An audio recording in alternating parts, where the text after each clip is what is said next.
Hello दोस्त, my dear students. मैं Ashoka sir आप सभी बच्चों को अपना यूट्यूब चैनल अशोका इंस्टीट्यूट अमारुत पर स्वागत करते हैं और सभी बच्चों को दिल से आशीर्वाद देते हैं। तो आज मैं आप सभी बच्चों को दसम वर्ग के बच्चों के लिए, बिहार बोर्ड के दसम वर्ग के जितने भी स्टूडेंट हैं उन तमाम स्टूडेंट के लिए हिंदी साहित्य का गोधूली भाग 2 का हिंदी साहित्य का हम लोग पद भाग पढ़ेंगे। फर्स्ट जो चैप्टर है पद भाग का पदांश का गुरु नानक के द्वारा रचित कविता पद राम नाम बिनु वीर थे जगी जन्मा और जो नर दुख में दुख नाही माने। इसी हम लोग दो पदों की आज विशेष रूप से विस्तृत जानकारी लेंगे, जिससे कि जितनी भी प्रकार के प्रश्न रहेंगे हम उन प्रश्नों को अच्छी तरह से उत्तर दे सकें, है ना। तो मेरे प्यारे बच्चों, सबसे पहले हम लोग इस कविता पद के जो कवि हैं गुरु नानक जी, उनके बारे में थोड़ा सा जानकारी ले लें, क्योंकि इनके जीवन से संबंधित भी प्रश्न पूछे जाते हैं। तो गुरु नानक एक ऐसे पुरुष थे जिनकी उपलब्धियां किसी से भी छिपा नहीं है ना। गुरु नानक का जन्म 1469 ईस्वी में तलवंडी ग्राम में जिला लाहौर में हुआ था। 1469 ईस्वी में तलवंडी ग्राम जिला लाहौर में हुआ था। आज वो स्थान पाकिस्तान में है और नानकाना कहलाता है, नानकाना साहब कहलाता है। गुरु नानक जी का पिता का नाम कालूचंद खत्री तथा माता का नाम त्रिपता देवी एवं पत्नी सुलक्षणी थी। इस चीज को याद रखिएगा, एग्जाम में पूछे जाएंगे प्रश्न, है ना। इनके पिता चूंकि एक व्यवसायी थे, इसीलिए चाहते थे कि मेरा पुत्र भी व्यवसाय में सहयोग करे, हाथ बटाए। पर गुरु नानक जी को मन जो है भक्ति में लगता था, अतः उन्होंने भक्ति की ओर अपना विचार जो है से अग्रसर किया। गुरु नानक जो इन्होंने हिंदू मुसलमान दोनों की समान धार्मिक उपासना पर बल दिया है। वर्णाश्रम व्यवस्था, कर्म कांड का विरोध किया, है ना। जातिवाद, धर्मवाद और जो ऊंच नीच था वो सब पर विरोध भी इन्होंने किए। और जो आगे चल करके इन्होंने निर्गुण ब्रह्म की भक्ति का प्रचार किया। निर्गुण और सगुण भक्ति युग में दो तरह के संतों का विचारधारा बट गया, एक निर्गुण कहलाया, एक सगुण कहलाया, है ना। निर्गुण वो कहलाए भक्ति जो भगवान के रूप रंग को नहीं माना। मतलब उन्होंने निर्गुण विचारधारा के संतों का कहना था कि भगवान हर जगह होती है, लेकिन उनका रंग, आकार, रूप ये सब नहीं होते हैं। तो ये हमारे कवि गुरु नानक जो है निर्गुण भक्ति धारा के संत कवि थे, ओके ना। गुरु नानक ने अनेक देशों का भ्रमण किया, यहाँ तक कि उस समय गुरु नानक के समय मुगल वंश, चूंकि दिल्ली पर मुगल वंश का शासन था और बाबर से भी इन्होंने मुलाकात किए थे। गुरु नानक ने सिख धर्म का प्रवर्तन किया। ये बहुत अब बातें हैं जो इम्पोर्टेंट है। गुरु नानक ने सिख धर्म को चलाया। गुरु नानक ने अपनी रचनाओं को पंजाबी और हिंदी में लिखने का काम किया। अनेक कविताएं लिखे हैं। हिंदी में ब्रज भाषा और खड़ी बोली दोनों का मेल है इनकी रचनाओं में। और इनके भक्ति और विनय के पद तो बहुत ही मार्मिक मिलते हैं। इनके दोहे में जीवन के अनुभव उसी प्रकार गुथे हैं जैसे कबीर की रचनाओं में, लेकिन उन्होंने उलट वासी शैली नहीं अपनाई, है ना। तो इनकी अगर देखा जाए रचनाएं तो याद रखेंगे, चूंकि सिख धर्म के प्रथम गुरु थे, ये प्रवर्तक थे। इनकी रचनाओं का संग्रह सिख धर्म के 5वें गुरु अर्जुन देव ने 1604 ईस्वी में किया था। इस चीज को याद रखने की जरूरत है। कब? 1604 ईस्वी में किए थे। और जो है जिसे गुरु ग्रंथ साहिबा के नाम से जाना जाता है, यह लोक प्रसिद्ध है। गुरु नानक की मुख्य रचनाएं देखा जाए, क्योंकि परीक्षा में पूछा जाता है ये चीज को, तो मुख्य रचनाएं हैं जयपूजी, आशा दीवार, रहीरास और सोहिला, है ना। चार इनकी रचनाएं जयपूजी, आशा दीवार, रहीरास और सोहिला। 1539 ईस्वी में बाह्य गुरु कहते हुए उन्होंने प्राण त्याग दिए थे, है ना। अर्थात इनका मृत्यु जो है से 1539 में हुआ। इस चीज को ध्यान में रखेंगे जितने भी बच्चे हैं दिसंबर के। तो वस्तुनिष्ठ प्रश्न पूछा जाएगा कि गुरु नानक जी का जन्म कब हुआ, तो 1469 में। कहाँ हुआ, तो तलवंडी ग्राम में हुआ। कौन जिला, लाहौर जिला। आज किस नाम से जाना जाता है, तो आज जो है से नान कान्हा साहब के नाम से जाना जाता है। इनके पिता कालूचंद खत्री, माता तृप्ता देवी और पत्नी सुलक्षणी। ये कैसे भक्ति धारा के संत कवि थे, तो निर्गुण, है ना। इस तरह के ध्यान में रखेंगे। जयपूजी, आशा दीवार, रहीरास और सोहिला इनके क्या हैं, प्रमुख ग्रंथ हैं। और इनका मृत्यु कब हुआ, 1539 ईस्वी में। इसको ध्यान में रखिएगा। अब हम लोग तो इस तरह से निर्गुण निराकर ईश्वर के उपासक संत कवि एक प्रमुख कवि हैं, है ना। पंजाब मिश्रित ब्रजभाषा में रचित इनके पद जो है बिल्कुल सरल होते हैं, है ना। और जो है से देखेंगे हम लोग, इनके दो पद हैं। एक पद का नाम राम नाम बिनु बिरथे जगी जन्मा, और दूसरे पद देख रहे होंगे आप लोग, जो नर दुख में दुख नहीं माने, है ना। तो राम नाम बिनु बिरथे जगी जन्मा, इसमें क्या बताया गया है, प्रथम पद में कवि ने बाहरी वेशभूषा, पूजा पाठ, कर्म कांड के स्थान पर सरल हृदय से राम नाम का जाप करने का विशेष रूप से बल दिए हैं। इन्होंने कहा कर्म कांड करते हैं, जो पूजा पाठ लोग करते हैं, ये बेकार चीज है ना ये। और लेकिन जो है अगर सच्चे मन से, सच्चे दिल से, हृदय से अगर भगवान की भक्ति जाप में के रूप में किया जाए तो वही सही साधना है। और वहीं दूसरे पद में इन्होंने बताया सुख और दुख में एक समान उदासीन रहते हुए मानसिक दुर्गुणों से ऊपर उठ करके निर्मलता हासिल करने पर विशेष रूप से बल दिया है। कि उन्होंने कहा कि मनुष्य को हर परिस्थिति में, चाहे दुख का परिस्थिति हो या सुख का परिस्थिति हो, हर परिस्थिति में मनुष्य को एक समान रहना चाहिए, है ना। मानसिक दुर्गुणों से दूर रहना चाहिए, तभी जो है से गुरु की कृपा प्राप्त होगी और अंततः मनुष्य भी गोविंद में एकाकार हो सकता है ना, भगवान में विलीन हो सकते हैं। तो इस तरह से अपने दोनों पदों में थोड़ा अलग अलग विचारे दिए हैं। हम लोग विस्तृत जानकारी लें तो सब पहला शीर्षक क्या है, राम नाम बिनु बिरथे जगी जन्मा।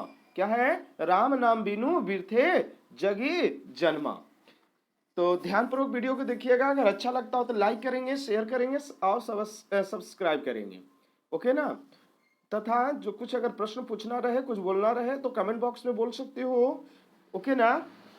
चलिए, तो सबसे पहले शीर्षक के अर्थ की बात करें। राम नाम बिनु मने के बिना, बिरथे मने बेकार है, व्यर्थ है, जगी मने संसार और जन्मा मने जन्म लेना। मतलब कि राम नाम के बिना व्यर्थ है संसार में जन्म लेना। ये हो गया Hindi meaning of this title, okay. तो कवि गुरु नानक का ये शीर्षक है, राम नाम बिनु बिरथे जगी जन्मा। राम नाम के बिना जन्म लेना बेकार है, व्यर्थ है, इस संसार में कोई मतलब नहीं रह जाता। मतलब अगर इस संसार में आए हो तो राम का सच्चे मन से क्या करे, गुणगान करे, तो ही जो है जीवन सार्थक हो सकता है। नहीं तो ये जीवन, है ना, निरर्थक है, कोई अर्थ नहीं रह जाएगा। तो हम लोग समझते हैं बातों को, है ना। कहता है राम नाम बिनु बिरथे जगी जन्मा, बीखू खावे बीखू बोले, बिनु नावे निफलू मटी भ्रमणा। एक एक बातों को देखते हैं। राम कवि क्या कहते हैं, संत कवि निर्गुण निराकर ईश्वर के उपासक संत कवि गुरु नानक कहते हैं कि राम नाम के बिना व्यर्थ है इस संसार में जन्म लेना।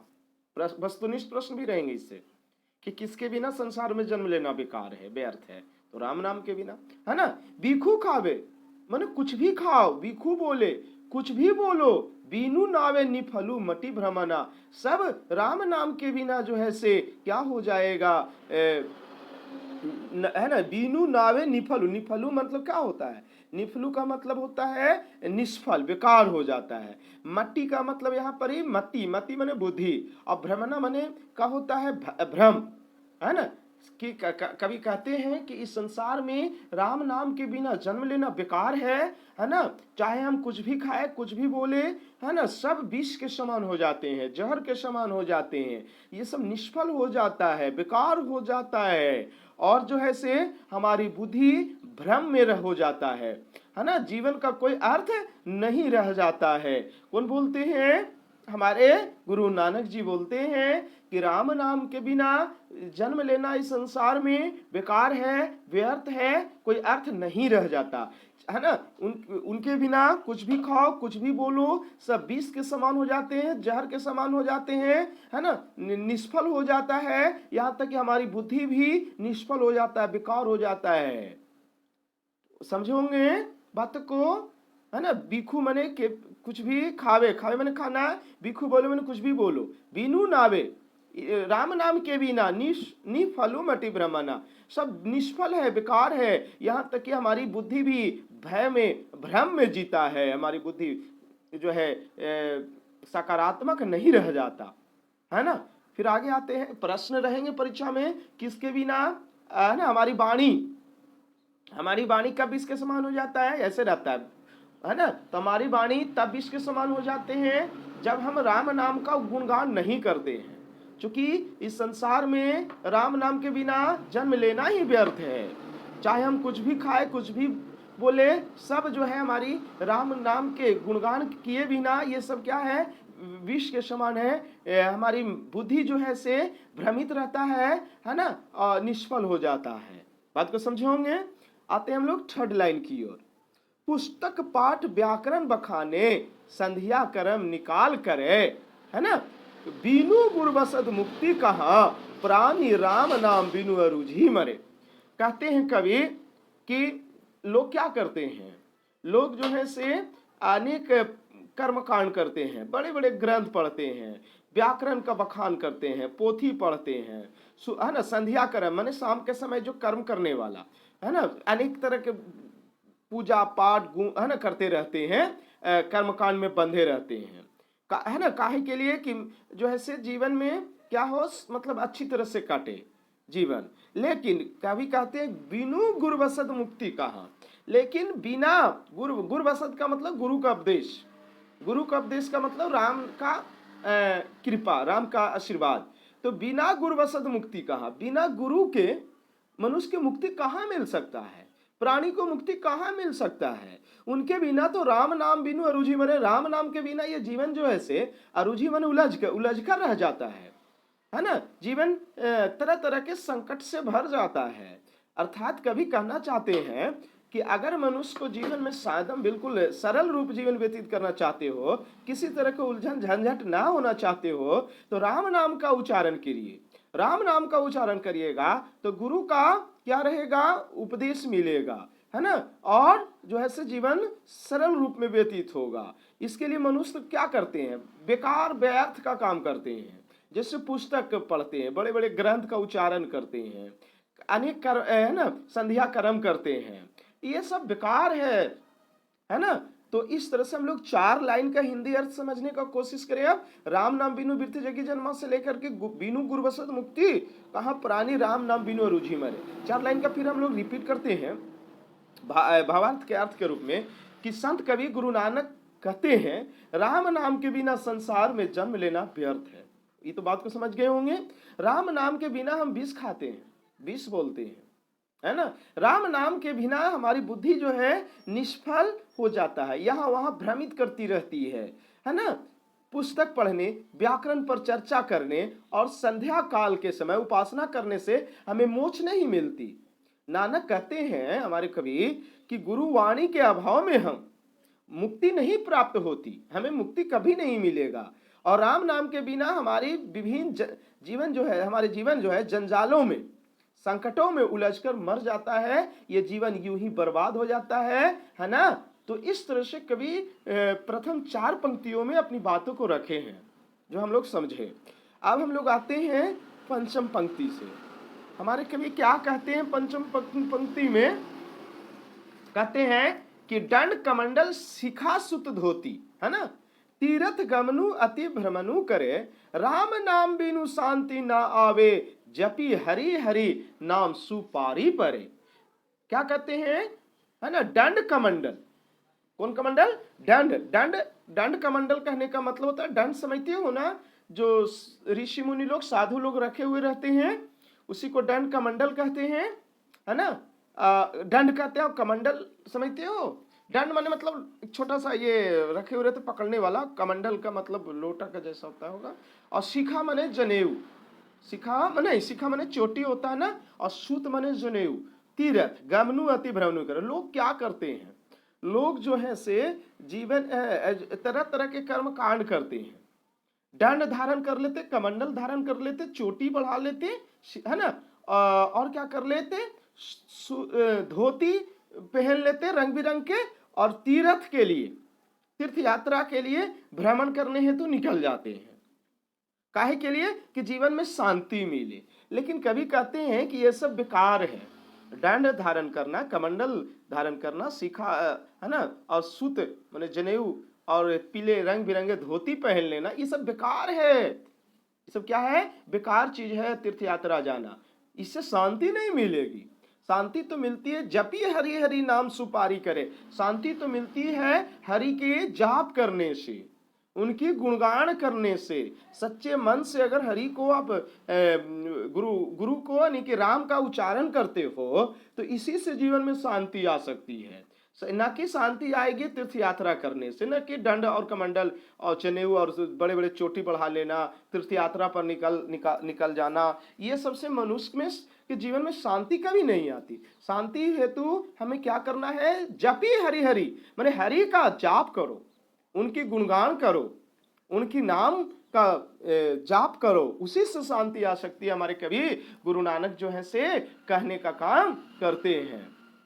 और क्या कहते हैं, है ना, एक दो, जटा मुकुट तन भस्म लगाई, बसन छोड़ी तन नग्न भया, जेते जिया जंत जल थल महियल, जत्र तत्र तू सरब जिया, गुरु प्रसादी राखिले, जन कोई हरि रस नानक झोली पिया। कहते हैं कभी कि मनुष्य जो है से देखते हो क्या और बहुत से बेकार काम करते हैं। जट्टा बढ़ा लेते हैं, मुकुट पर ना, और तन पर भस्म लगा लेते हैं, और बस यहाँ तक कि मनुष्य जो है क्या करते हैं ना, बसन छोड़ी कपड़ा भी त्याग देते हैं, नग्न हो जाते हैं, क्या हो जाते हैं? नग्न हो जाते हैं कि हम जो है से इस संसार से पार हो जाएंगे, मतलब मुक्ति मिल जाएगी, शांति मिलेगी, है। तो कभी कहते हैं जिया माने जीव होता है, महियल माने धरती होता है, क्या कि ये सब बेकार चीज है। ये सब क्या है? बेकार चीज है ना। जीवन में शांति प्राप्त है तो राम नाम का जपने से ही सब कुछ हो सकता है। भाव सागर पार करने का सबसे उत्तम साधन है राम नाम का जाप करना, उनकी गुणगान करना, न कि जट्टा मुकुट, जट्टा बढ़ा लेना, मुकुट और तन में पूरा भस्म लगा लेना, और बाणी राख लगा लेना, और क्या कर देना? कपड़ा को त्याग कर देना, नंगे हो जाना। ये सबसे जीव जो है ना, जीने वाला जो जीव है, ये सब का जीवन जो है भ्रम में रह जाता है और उस जीवन का सार्थकता नहीं बन पाती है। तो धार्मिक जो बाह्य आडंबर है उससे हमें दूर ही रहना चाहिए अगर इस भाव सागर पार करना है तो इस तरह से गुरु नानक जो है 4 लाइनों में कहे, गुरु नानक कहते हैं कि दंड कमंडल चोटी और जनेऊ धारण करने एवं तीर्थ यात्रा करने जीवन में शांति प्राप्त नहीं किया जा सकता। जीवन में शांति की प्राप्ति जो है से राम नाम के जपने से हो सकती है ना। और उनके अनुसार भाव सागर पार करने का सबसे उत्तम साधन क्या है? राम नाम का जाप करना, है ना। गुरु नानक ने धार्मिक बाह्य आडंबरों की ओर हमारा ध्यान आकृष्ट किए हैं इसमें, है ना। कहे हैं कि ये सब हमारा उद्धार होने वाला इस सब से नहीं है, दंड कमंडल चोटी जनेऊ धारण करना और तीर्थ यात्रा पर जाना, ये सब बेकार चीज है। कैसा चीज है? बेकार चीज है। गुरु नानक कहते हैं कि गुरु की कृपा से ही किसी भी व्यक्ति को सब कुछ प्राप्त हो सकता है ना, सब कुछ मिल सकता है। अन्यथा जो है से जीवन ये बेकार हो जाएगा, कोई जीवन का अर्थ नहीं रह जाएगा, समझे। तो कभी बाह्य आडंबरों से दूर रहने की बात करते हैं, है ना, ये सब जीवन को बेकार बना देता है, हमारे कवि कहने का काम करते हैं। गुरु प्रसादी राख ले जन कोई हरि नानक झोली पिया, कि गुरु के प्रसाद से, गुरु के आशीर्वाद से ही लोग जो है से, और गुरु का प्रसाद कब मिलता है, जब हरि का रस पान किया जाता है, हरि का नाम का गायन किया जाता है ना। हरि रस से कवि का क्या तात्पर्य है, राम नाम का कीर्तन से प्राप्त होने वाला आनंद। हरि रस से क्या तात्पर्य, प्रश्न भी आते हैं, तो हरि रस से तात्पर्य यही है कि राम नाम कीर्तन से प्राप्त होने वाला आनंद।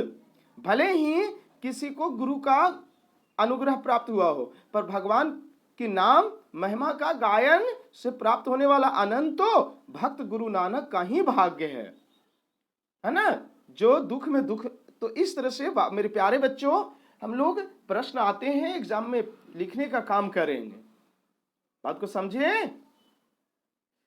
तो गुरु के आशीर्वाद किसके ऊपर होते हैं, प्रसाद किसके ऊपर होते हैं, जो हरि रास का मतलब हरि का भक्ति करता है और भक्ति से आनंद जो प्राप्त होता है, जैसा कि नानक को मिला है ना। अब हम लोग आते हैं किसकी ओर, दूसरे पद की ओर, जो नर दुख में दुख नहीं माने, इस पद की ओर आते हैं मेरे प्यारे बच्चों। तो कभी कहते हैं कि इंसान जो है जीवन में दुख और सुख ये सब आते रहते हैं, तो हमें हर परिस्थिति में एक समान रहना चाहिए। हमारे अपने मस्तिष्क में कभी भी दुर्गुण का आगमन नहीं होना चाहिए। ये चीज चूंकि बेकार चीज है ना। तो क्या बोलते हैं, जो नर दुख में दुख नहीं माने, जो नर दुख में दुख नहीं माने, सुख सनेहु अरुभयम नाही जाके कंचन माटी जाने। कभी गुरु नानक कहने का काम करते हैं, सबसे अर्थ पहले देख ले, नर माने प्राणी, सुख एवं दुख तो समझो, नहीं माने न, माने माने मानना, सुख सनेहु, सनेहु का मतलब क्या होता है, स्नेह, है ना। अरु भय नाही जाके कंचन, कंचन माने सोना, माटी माने मिट्टी, जाने माने समझे। मतलब कभी कहते हैं कि जो नर दुख में दुख नहीं मानता है, सुख दुख में जो उदासीन रहता है, प्रीति और जिसके एक, हमने कभी कहना चाहते हैं कि मनुष्य को, नर को दुख की तरह नहीं समझना चाहिए। मतलब दुख में कभी अधिक घबराना नहीं चाहिए, हर परिस्थिति में एक समान ही रहना चाहिए, है ना। और ये परिस्थिति जो है से ही हमें मजबूत बनाती है। कभी कहते हैं कि दूसरे के चीजों को, दूसरे के कीमती से कीमती पदार्थों को मिट्टी की तरह समझना चाहिए। कंचन और मिट्टी में जो भेद नहीं करता है ना, वही तो सच्चा प्राणी है। फिर क्या कहते हैं, नाही निंदा नहीं स्तुति, जाके लोभ मोह अभिमाना, हरस शोक ते रहे नियारा, नाही मान अपमाना। कभी क्या बोलते हैं, हरस माने हर्ष, हाँ। तो नियारों का मतलब क्या होता है, नियारों का मतलब होता है भिन्न, है ना।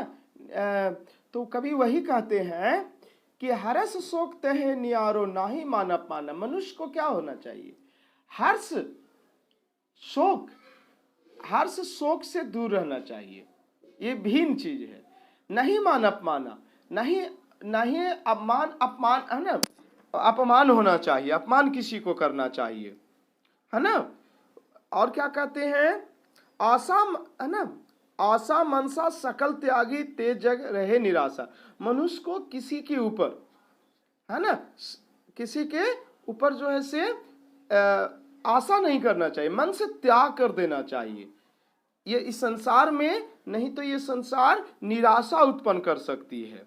मतलब हर्ष शोक और मान अपमान में जो भेद बुद्धि नहीं रखता, अर्थात इसमें एक समान उदासीन रहता है, वही गुरु की कृपा प्राप्त कर सकता है। और उसे प्रभु की सानिध्य सुख प्राप्त हो सकता है ना। कि हरस शोक ते रहे नियारो, हरस से शोक से जो दूर रहता है, अलग रहता है, नियारो माने अलग होना, नहीं मान अपमाना, और नहीं मान अपमान और अपमान, किसी को अपमान करता है ना, सम्मान नहीं चाहता है, मतलब हर स्थिति को एक जैसा समझे। आशा मनसा सकल त्यागी, अगर मन से अगर है किसी के ऊपर ये विश्वास तो त्याग देना चाहिए, माने भरोसा त्याग देना चाहिए। ये संसार निराशा उत्पन्न करती है। अगर खुद पर विश्वास है, खुद पर निर्भर हो, तो कभी भी न तो आपका मान घटेगा, ना आपको कोई अपमान करेगा, है ना, और नहीं आप कभी निराश हो पाइएगा। तो अगर हर परिस्थिति में कहे के मतलब एक जैसा ही हो तो ही तो गुरु की कृपा प्राप्त होती है ना। मतलब कहने का मतलब है कि फिर से हम लोग ये जो नर दुख में दुख नहीं माने से लेकर के निराशा तक आते हैं। गुरु नानक इस पदांश में कहना चाहते हैं कि मनुष्य को सुख दुख, मान अपमान, सोना मिट्टी, स्नेह भय, निंदा स्तुति, हर्ष शोक, ये सब द्वंद्वात्मक स्थितियों में जो नर भेद वृद्धि नहीं रखता उसे गुरु की कृपा प्राप्त होती है। बात को समझ रहे हो? और जो है से वही उसी का जीवन सार्थक है। बात को समझे? फिर क्या कहते हैं कभी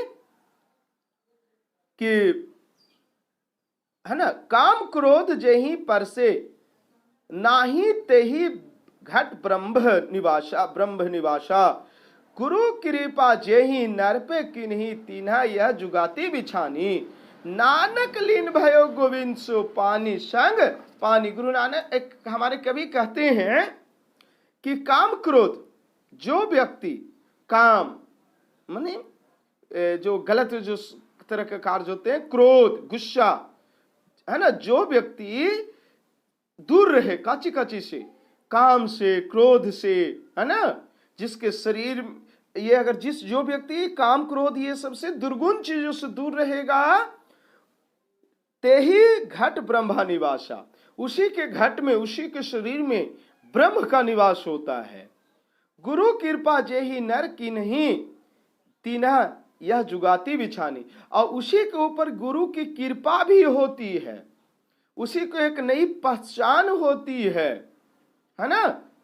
और कहते हैं कि नानक लीन भयो गोविंद सो पानी संग पानी, और जो है जिस तरह से नानक जो है से गोविंद में एकागार हो गया, जैसे पानी और पानी का मिलन होता है, ठीक उसी प्रकार से जिस मनुष्य में दुर्गुण से वंचित जो है ना रहेगा, काम क्रोध लोभ मोह माया ये सब जो होते हैं, ये सब से जो दूर रहता है, उसी के शरीर में ब्रह्म का निवास होता है।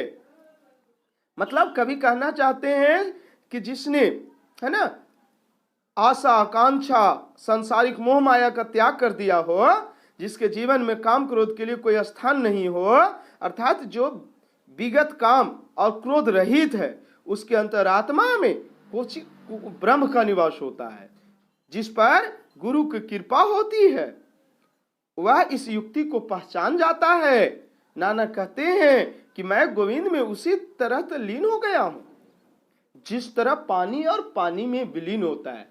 माने एक लोटा पानी नदी का, एक लोटा जो है कुआं का पानी, दोनों को मिलाते हैं तो एक समान हो जाते हैं ना। ठीक उसी तरह से भगवान में हम एकागार हो जाते हैं, मिल जाते हैं। कब? जब हम ये बाह्य आडंबरों से दूर रहें, काम क्रोध लोभ माया ये सबसे दूर रहें, है ना, क्रोध रहित रहें तब। और जो है से इस तरह से पानी भिन्नता नष्ट हो जाती है, मेरे और गोविंद की भिन्नता भी समाप्त हो गई, ऐसा गुरु नानक जो है से कहने का काम करते हैं। तो मेरे प्यारे बच्चों, इस पद में क्या कहें कि मनुष्य को हर परिस्थिति में एक समान रहना चाहिए, चाहे वो दुख हो सुख हो एक जैसा, है ना, और एक जैसा ही स्नेह रखना चाहिए। कंचन माटी, कंचन माने सोना, माटी है ना, कंचन और माटी में कोई भेदभाव नहीं रखना चाहिए, न किसी को निंदा स्तुति करना चाहिए, न लोभ मोह माया रखना चाहिए, है ना। हर्ष शोक ये सब भी नहीं है, और न ही मान अपमान करना चाहिए किसी को, है। मन से आशा जो है से त्याग देना चाहिए, नहीं तो इस संसार निराशा देती है। काम क्रोध लोभ मोह माया ये सब रहित होना, ये सब से दूर रहना चाहिए, तब आपके अंतरात्मा में घट में जो है से शरीर में ब्रह्म का निवास होता है, और गुरु की कृपा होती है जिससे एक आपकी युक्ति की पहचान हो पाता है, और आप जो है से ब्रह्म में विलीन हो सकते हैं। जैसे गुरु नानक कहते हैं कि जिस तरह से पानी और पानी में विलीन होता है ना, उसी तरह से मैं भी गोविंद में एकाकार हो चुका हूँ, है ना। मेरे और गोविंद में भिन्नता खत्म हो चुकी है। तो इस तरह से मेरे प्यारे बच्चों, मैंने एक एक पंक्तियों को अर्थ बताने का प्रयास किया। अब प्रश्न की बात करें तो प्रश्न रहेगा, वाणी विष के समान कब हो जाती है ना। तो जिस वाणी में से राम नाम का आचार नहीं होता, उच्चारण नहीं होता, वह वाणी केवल विष का ही वमन होता है, उल्टी करती है ना। वाणी विष के समान हो जाती है, जिससे राम नाम की महिमा का गायन नहीं किया जाता। मतलब जो व्यक्ति राम नाम का उच्चारण न करे, उसी का वाणी विष के समान हो जाता है। प्रश्न आते हैं, नाम कीर्तन के आगे कवि किन कर्मों के वर्णित किए। कवि ने, गुरु नानक ने सबसे विशेष बल दिया राम नाम के कीर्तन पर। इसके अलावा जो भी मनुष्य जो है से कर्म कांड करते हैं, सब क्या है, व्यर्थ है। जैसे दंड कमंडल, चोटी, जनेऊ धारण करना तथा विभिन्न तीर्थ यात्रा भ्रमण करना, ये सब शांति के लिए लोग करते हैं। पुस्तक पाठ व्याकरण ये सब जीवन में सरल बनाने के लिए करते हैं, लेकिन यही सब गुरु नानक के अनुसार बेकार चीज है, व्यर्थ है। इसके जगह पर राम नाम की कीर्तन ही करना चाहिए, जिससे जीवन में शांति मिलती है ना। फिर हरि रस से कवि का क्या तात्पर्य है, तो हरि रस से कवि का तात्पर्य है राम नाम कीर्तन से प्राप्त होने वाला आनंद, हरि के गुणगान करने से प्राप्त होने वाला आनंद, जिसके लिए सोना और ना मतलब एक जैसा होना, हर परिस्थिति में एक समान होना चाहिए। राम नाम की महिमा का गायन करना चाहिए। फिर आता है कि कवि की दृष्टि में ब्रह्म का निवास कहाँ है, तो जो दुख में, जो न दुख में दुख नहीं मानता, जो सुख स्नेह भय से मुक्त रहता है, जिसके लिए सोना और मिट्टी एक समान हो, निंदा स्तुति में जो भेद नहीं करता हो, लोभ मोह माया और अभिमान से दूर रहता हो, आशा निराशा काम क्रोध मोह माया से विरत हो, है ना। नानक कवि कहते हैं, गुरु नानक, कि ऐसे ही व्यक्ति के शरीर में किस चीज का निवास होता है, ब्रह्म का निवास होता है। एक और प्रश्न आते हैं, गुरु की कृपा से किस युक्ति की पहचान होती है। तो गुरु नानक जो है, कवि गुरु नानक संत कवि निर्गुण निराकर ईश्वर को उपासक कवि गुरु नानक कहते हैं कि गुरु की कृपा से किसी व्यक्ति को सुख दुख, हर्ष विषाद, है ना, आशा निराशा, निंदा स्तुति, मिट्टी सोना, मान अपमाना में अभेद होता है, ज्ञान होता है। इसी अभेद ज्ञान को गुरु की कृपा से प्राप्त युक्ति का नाम दिया है। तो इस तरह से तमाम प्रश्न रहेंगे, आप लोग आराम से बना सकते हो। और तो मेरे प्यारे बच्चों, मैं अशोका सर आप लोग से यही कहते हैं कि वीडियो देखें और आगे भी बढ़ाएं, है ना, और पढ़ते रहिए। किसी तरह से प्रश्न अगर मन में बनता हो, सकारात्मक या नकारात्मक, दोनों जो है से आप कमेंट बॉक्स में लिख सकते हो, हैं। तो वीडियो देखने के लिए बहुत बहुत आप सभी बच्चों के लिए